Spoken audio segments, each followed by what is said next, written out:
Oi, pessoal, boa tarde. Prazer imenso estar aqui com vocês, ainda mais nessa Masterclass que a gente está oferecendo para vocês. Obrigada pela presença.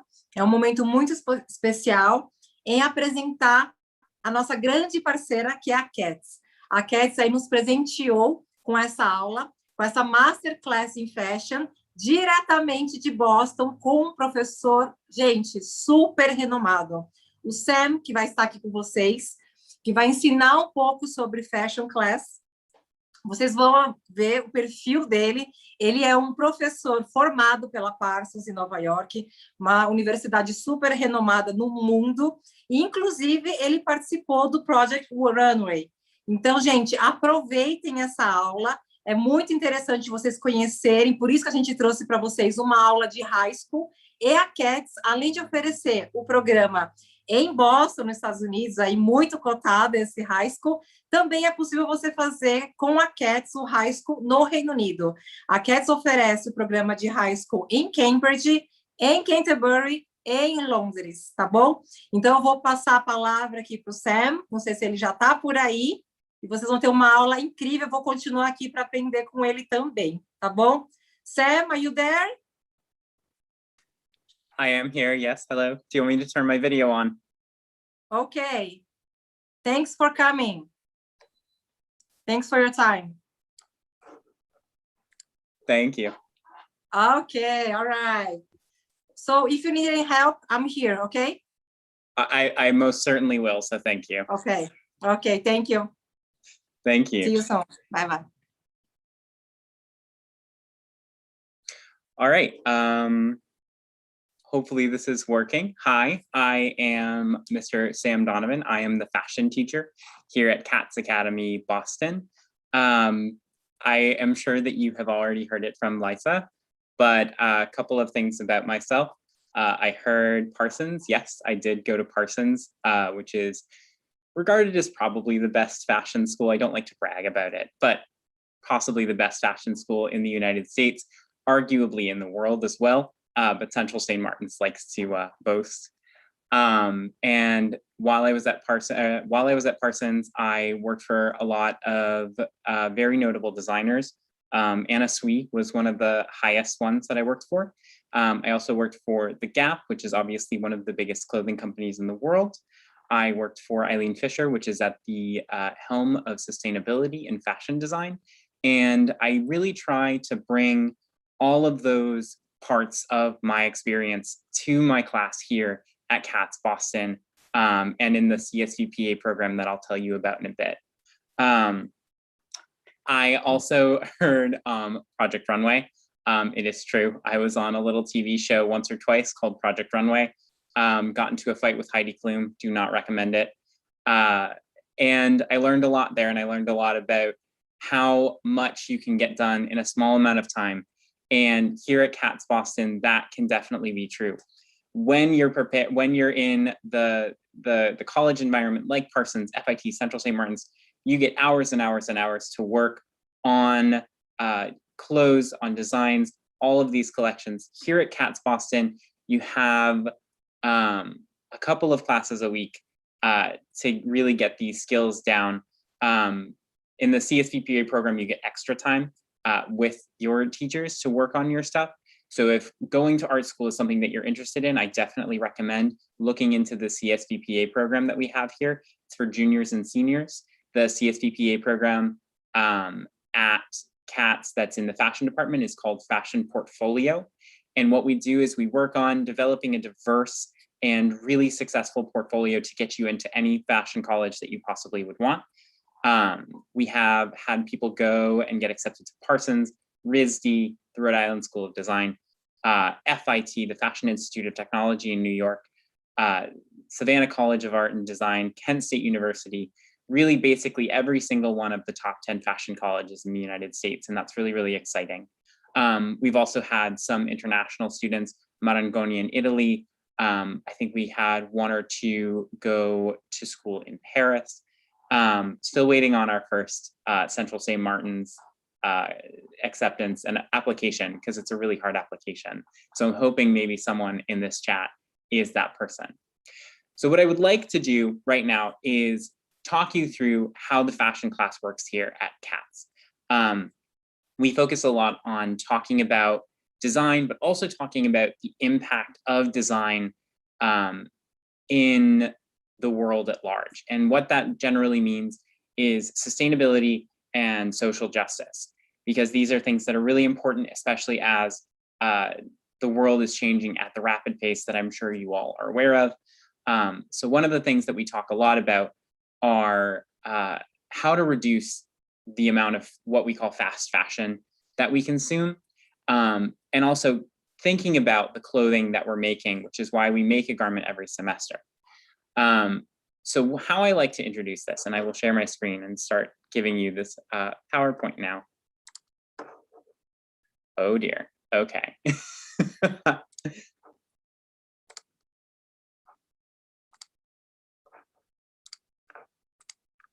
One moment.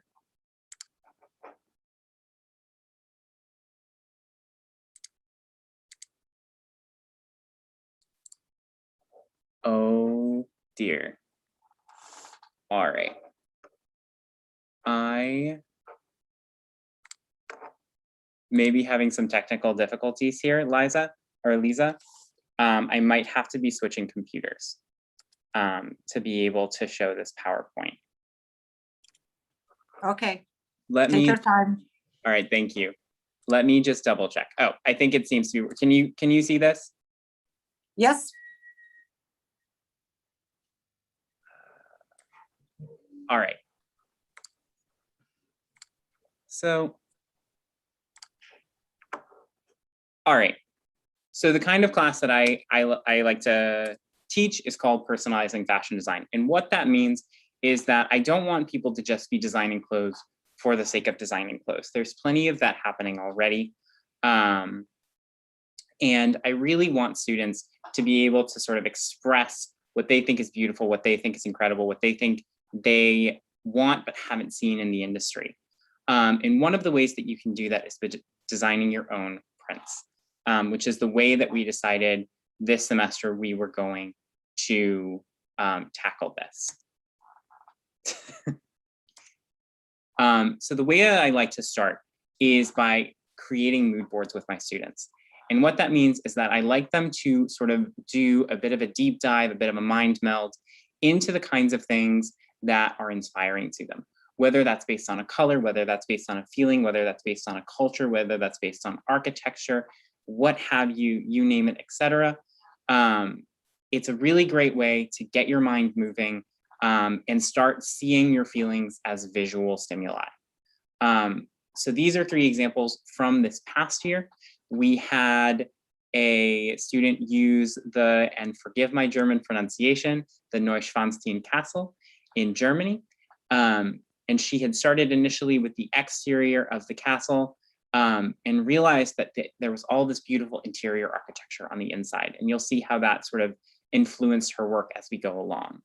The second student in the middle decided that he wanted to do Miami in the 80s. So that's why you're seeing Scarface, as well as a Jazzercise video. But what he noticed is that there was this consistent tone to Miami in the 80s of these pinks and these purples and these blues that kept repeating and repeating and repeating. And that's what he chose to be inspired by when developing his work. And then the last one, the student wanted to focus on albinism in animals. Forgive me. Albinism in animals, as well as hyperpigmentation. So she created this glorious mood board with all of these animals that were either albino or had hyperpigmented skin tones in order to sort of create her work. After that, we move on to figuring out what part of the our mood board sort of move us in a direction that we want to create artwork out of. And like I said, for the student who chose Miami, it really was the color palette. He loved all of these sort of very soft jewel tone type things. and went in that direction. For the student who had chosen the Neuschwanstein Castle, she really fell in love with the interior architecture of the building and really focused on that. A couple more of these, there was a blue jay, some grapefruit. I don't know how that one happened, but it turned out beautifully. As well as Korean pop culture and again, the albinism in animals.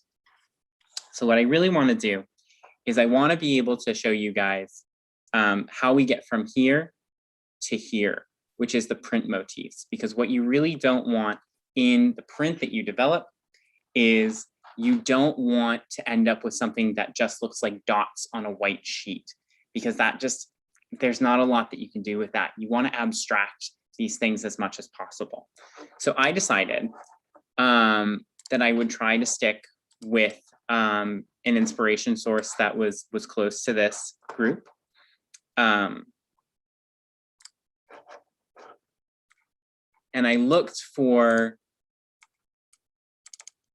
different landmarks around Brazil. And what I found to be really inspiring was Rio de Janeiro at night. There are just a lot of really bright colors, a lot of really beautiful stuff going on. Obviously, some of you have probably lived there, some of you have probably been there, so you understand better than I can.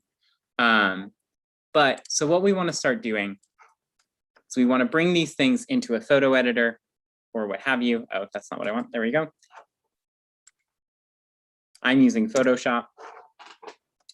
And we want to find the pieces that really speak to us as an image and basically start cutting them up. We don't want to end up with a print that's basically just like a repeat of Rio de Janeiro, because we run into issues with copyright, and we don't want that. You don't want to get sued when you're 16 because you took someone's artwork. So what we start to do, like I said, is cut it up. I'm very interested in this section right here, because I think there's a lot of beautiful contrast going on with these purple and yellow tones. So I'm just going to grab that. I'm going to remove it from the image. I bet I need to rasterize my smart object. Yep. All right. And then basically after I do that, I'm just going to get rid of this image for now, because this is what I wanted, right? So after I have that, I can make it bigger. I can duplicate it. If it will let me duplicate it, I can duplicate it. I can move it around. I can start really filling out this square, right? With all of this beautiful color and etc. Okay. So I'm just going to keep doing weird things with this. And this is a technique that I kind of learned when I was at Parsons, that you never want to end up with something that feels very staid or boring, right? So this is the same image taken in the morning. But again, I just think there are so many beautiful colors. And this time, I'm going to rasterize it first. This time, I want to really focus on all of this that's going on in here, because again, I think that's really beautiful. So I'm going to start taking, you know what? I'm going to take a bit of this harbor too. I feel a little bit like that, that painter, Bob Ross, a bit right now. You know, look at all the happy trees. Look at the happy sunset. Most of you are way too young to understand what that means, which is fine.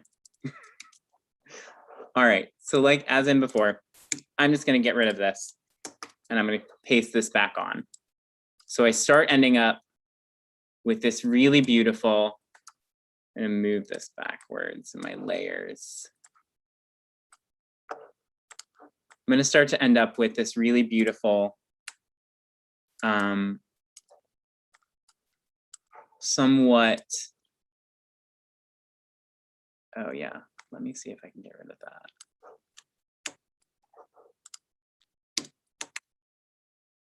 I just want to zoom out. Let me zoom out. It won't let me zoom out. You know, computers don't like people. It's just a known fact. They certainly do not like me. All right, so I'm starting to create this kind of weird abstracted image, right?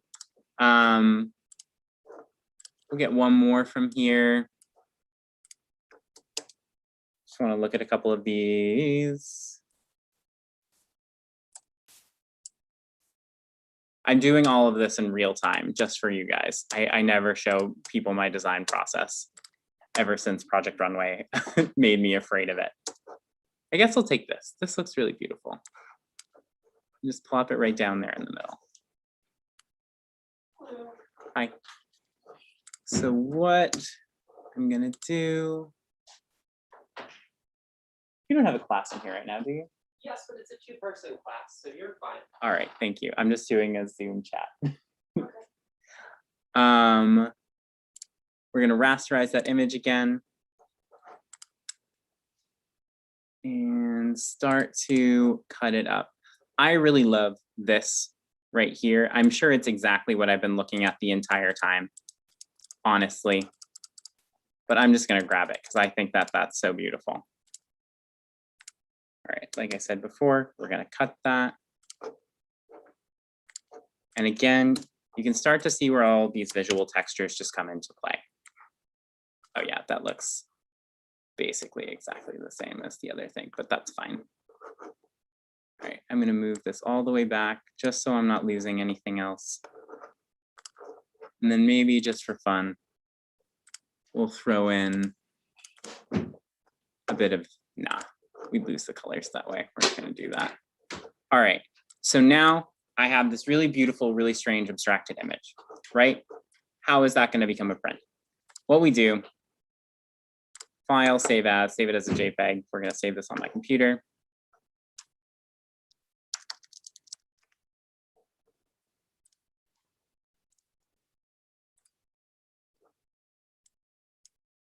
Make it nice and juicy as an image. We want a lot of that detail to hold. So we can get rid of Photoshop now.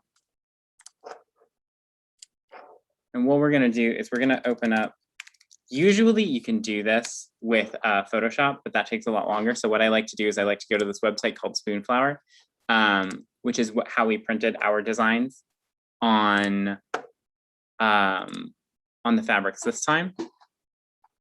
And it will just sort of show you how to mess with your print that way.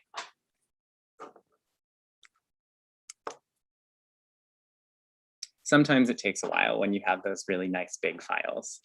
So in the meantime, I want to remind you, I know that there is a question and answer session. And I also know that when I tend to do these kinds of master classes, people feel like nervous or like they don't want to ask a question. Please ask questions, even if they're silly questions, even if they have nothing to do with what's going on in this class, because what that's going to do is it's going to help someone who actually has a question feel like they're allowed to ask a question. It's going to make them feel like they can actually ask their question now.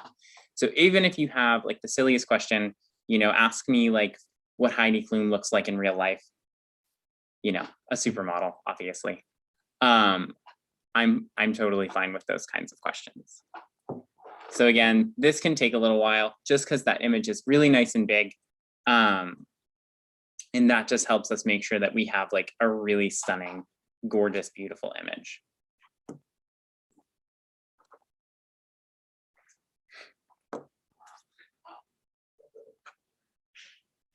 All right, in the meantime,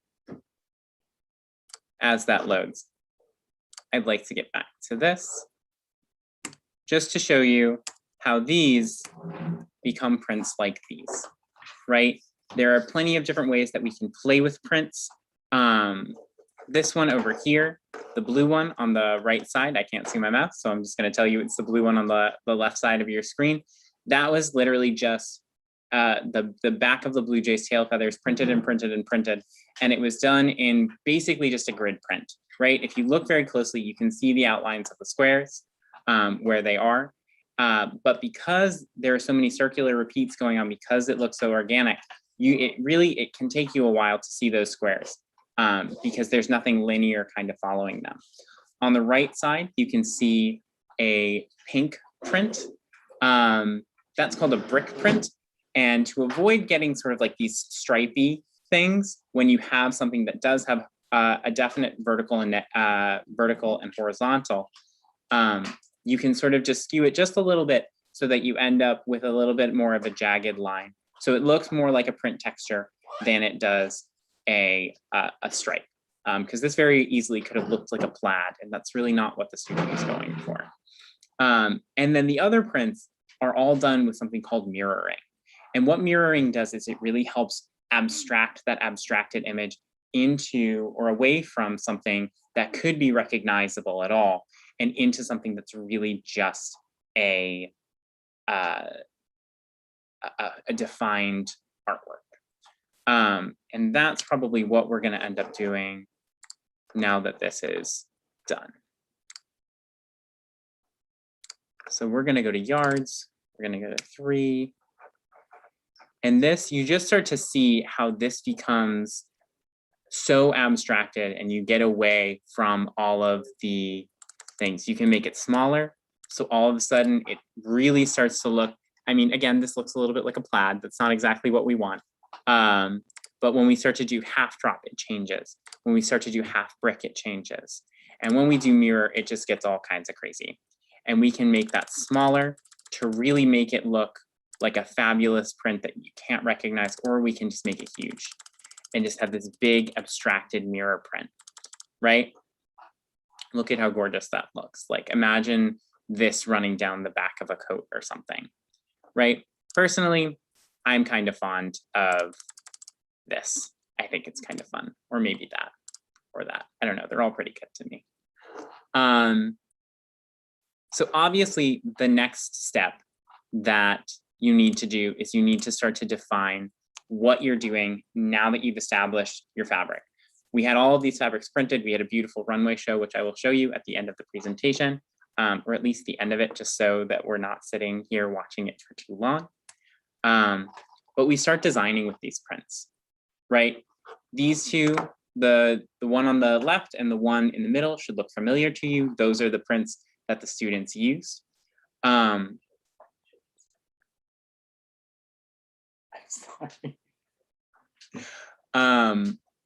So these, you can see on the left, it's the Miami print. And you can see in the middle, it was the Neuschwanstein print. The other two prints that you can see, the gray one was done with clouds. That was just like clouds in a sunset, you know, or clouds during a storm. I can't completely remember, but you know, it ended up looking very successful, and you'll see it in the runway show. Almost every single one of these garments looks exactly the way that it does, because the middle step that you will not get to see pictures of because we don't have time to take pictures of it, is the construction process. And in my class, how that works is that I teach you guys how to sew a basic bodice, how to sew a basic skirt, and how to sew a basic pair of pants, so that you have those basic skills, as well as how to work a sewing machine and do hand sewing, so that I can give you a pattern, a clothing pattern. What a clothing pattern is, it's the piece of fabric that you cut out to create the shape that you sew together to create the garments. And how that ends up working is that these are the results. So you're only seeing right now, the only one that you followed from start to finish really is the Miami print. I don't know how the Miami print, I just have every single step of the way, but I do. I'm also confused why I have it, because that student ended up having to go home, and we had to really rush it. So maybe I just wanted to document it to make sure it was coming out well. But again, you can see how it translates pretty much directly from sketch to final product. And again, these are all prints that each of these students that's wearing their garment developed here at CATS. The first one is a student who actually drew this. This was a piece of her own artwork. And that can be really special too.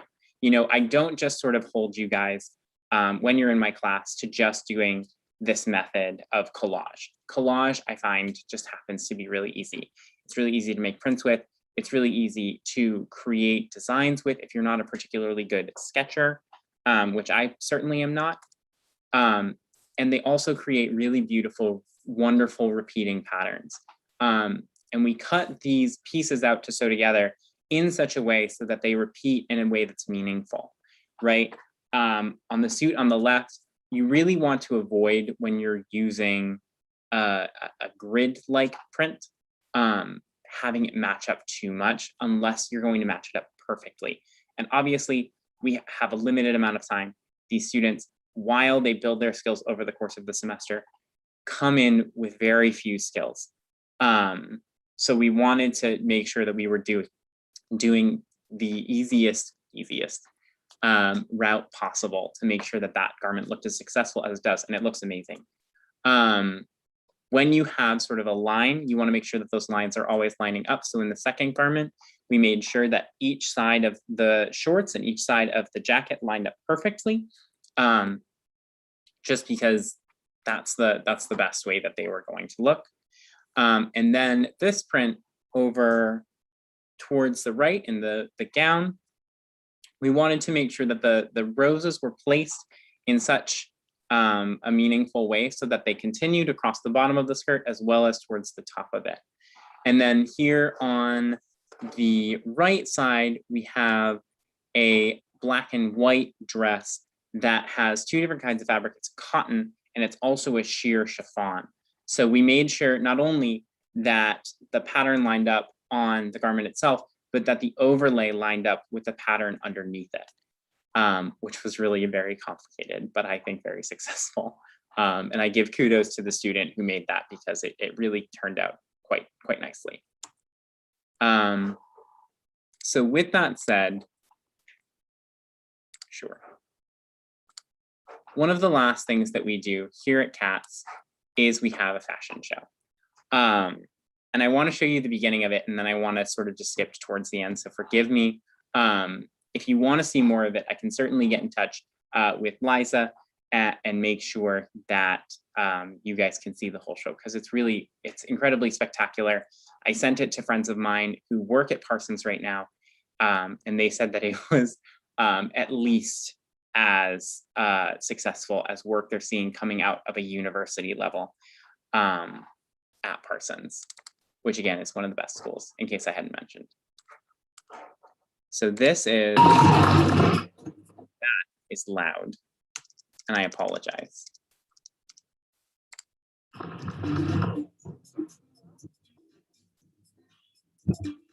So we also built a runway. Forgive me if you can't hear me. We also built a runway. This is that outfit that I was talking about that ended up looking pretty much exactly like the drawing. We also build a runway set and have beautiful lighting that's given to us by our theater production teacher, Mr. Punches, here at CATS. That's apparently an anime pose that I'm too old to understand. But it makes for really sensational images. We also shoot a lookbook. I was supposed to have those images today, but because we shot it yesterday, unfortunately, the student that shot it, who's in our fashion photography CSVPA program, just wasn't able to get it done for me with finals coming up. So again, a lot of garments going on, beautiful fashion show, but I just want to skip to the end, largely because you get to see all the garments, but also you get to see the work of the CSVPA students. So these are some of our evening wear pieces. There's that gown again.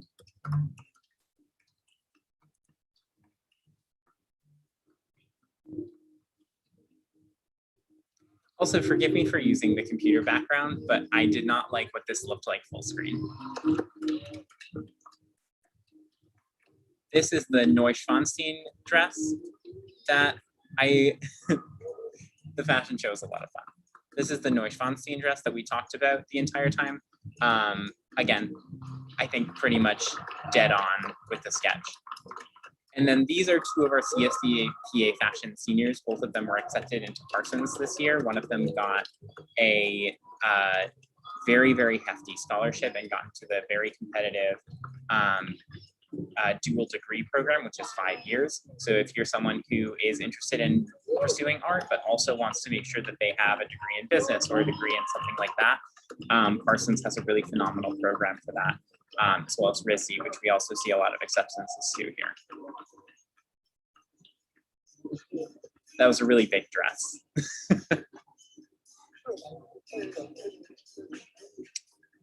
So then the entire show.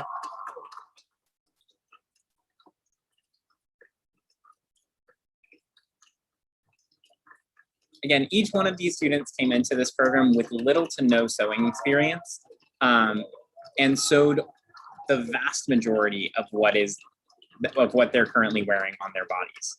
So if you feel like you are getting intimidated by this, remember, almost none of these people had any experience in sewing prior to taking my course. I really focus on garment construction and building confidence with the sewing machine. So if that's something that you struggle with or that you are intimidated by, that's definitely an area that I like to focus on. Because at the end of the day, what I really want you to take from this course, whether or not you go into fashion or not, is I want you to understand the process of garment construction and design, so that when you go into an H&M or a Zara, these companies that didn't pay their workers during a pandemic, or pulled contracts from factories for because they didn't envision themselves making enough money, and really sort of left garment workers across the world high and dry, that you really think twice about that. And remember, like maybe this is a really simple outfit that I could make for myself, or that I can pay a little bit more to have someone make for me. I think that a lot of my students get that. A lot of them have stopped shopping fast fashion, at least for now. And yeah, that's what I hope that you get out of my class if you come to CATS Boston. Thank you.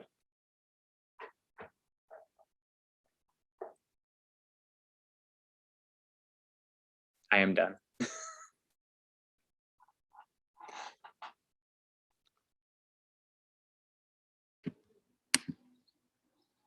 Thank you, Sam. Muito obrigado, pessoal. A Lisa tá aqui com a gente também, mas eu estou passando aqui para agradecer todos vocês e pedir para que vocês sigam aí a CI e busquem cada vez mais informações sobre o High School, para falar com a CATS, para a gente resolver tudo o que o assunto for de High School. A gente pode te ajudar aí e também te convidar, porque vamos ter mais aulas. Eu quero que vocês escrevam aí para a gente que tipo de aula que vocês querem receber da CATS, para que a gente possa ajudar vocês aí nas nossas próximas aulas. Manda aí para a gente, que a gente vai conversando com vocês. Tchau, pessoal. Obrigado pela aula de hoje e até a próxima aí com vocês. Tchau, tchau.